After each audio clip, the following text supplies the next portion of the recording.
Um, it's Vincent again, and just a sec. And I was just going to talk about another movie idea I have, which is called Vehicle. And this one's a little.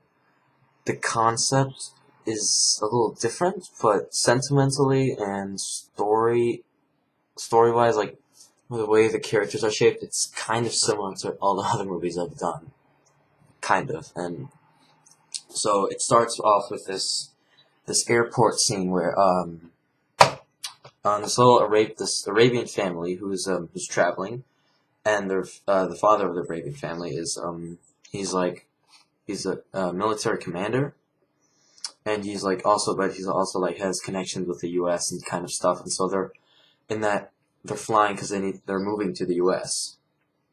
because he's changing military positions.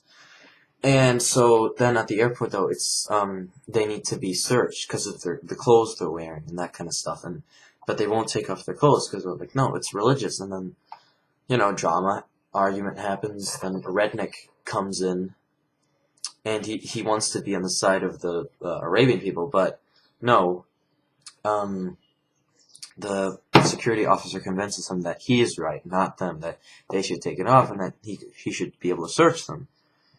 And then then a bigger fight breaks out, but then a kind of morally smarter person comes in and deals with it. But then the little girl has been watching this the whole time. She's kind of like scarred for life by this, and that's how she kind of ends up, or maybe it's a he. I don't know. It's gonna be he, yeah. He ends up hating those kind of people, and so they're all trying to be nice to him, but he's still kind of like, don't talk to me. And then the family, the dad just carries him off, and they go. And then once they're at the house, they have some religious ritual. I don't know, whatever they do, if they're like Jewish. I have no idea. I'm sorry. Just please don't blame me if I say those kind of things, because I have no clue, honestly. And so then they do that, and then the dad is going to leave for a meeting with friends. And so he leaves the door, says goodbye to the mom, and he closes the door, and then behind the bush that's in front of the house, he picks up a bunch of like paper rolls, and then there's a van that drives him that says like, I don't know, like Project Vehicle or something on it. And they're like, come on, get it. But then what the kid who was watching the whole time, because he was up, because you're at the door, he has this like little GPS kind of tracking thing that he got for Christmas. I don't know. And so he throws it out the window, and the dad hears it, and he picks it up and just puts it in his pocket. And so she tracks where he goes, and so he's in the car, and then he goes off the thing, and she's like really worried where he is. And then we cut to the meeting, and he's like talking about this major vehicle which can teleport through space and time. It works through a certain principle called time cloaking, which is when, say time is a train, and there's a motorcyclist that wants to get over to the other side, but he can't. The train's on the way. All of a sudden, there's a hole. The gap in the train opens, and he goes through, and the gap closes really quickly again. And so it's like, well, how did he get over there? It seems impossible, but he did it. You could call that teleportation, time travel, whatever. It's all the same thing. It's called cloaking. And except it's like 10 times as complicated as that, and I don't even get the whole thing. And so that's how that works. And the kid, because he hates white people, then once he finds out about that somehow, I don't know how, and because, I don't know, he was like stalking his dad while he was sleeping and looking in his drawers and that kind of stuff. He reads like letters of how his hometown's being destroyed and that kind of stuff. So he goes to, since he's in the U.S., and he steals the vehicle, which can teleport, and he uses it to attack the U.S., basically.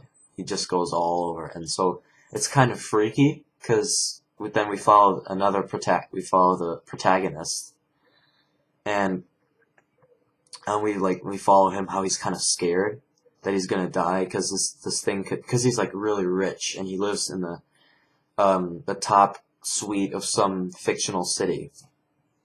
And so he's like, oh, I'm gonna die. But the military then decides to have their base in his apartment, and so then the ship finally appears in that city, and so then that city, they attack him in the city. They have like jets, fighter planes, machine guns, all kinds of military stuff. But they all fail because um say like a rocket of some gun, I don't know, a rocket launcher is being fired at the vehicle. What the guy in the vehicle does is he teleports behind the thing that fired the rocket and shoots that. That's what he does. And then though all of a sudden they kind of figure out what his method is, what he's doing, and at the same time the military, the dad is trying to get things straight with his kid. He's teaching him about this racist kind of stuff but also kind of on the world about this racist stuff. And he's also just trying to get problems straight with his son. I don't know, that kind of stuff. I've said that like the billionth time now, and so then they finally, because his ship runs out of energy, what happens is he teleports. While he's teleporting, they figure out the way he's going to teleport, so he teleports into a building, and he's like stuck in this building. He can't get out, so they get him out, and he's like arrested and that kind of stuff. And then that's kind of how it ends. And the military commander, meanwhile, just a short note, is like meets the guy that is in the apartment, and so he talks about the situation. They like feel bad for the dad and that kind of stuff. And that's kind of the moral, like, don't be racist. Kind of silly, but that's still a moral. Could work.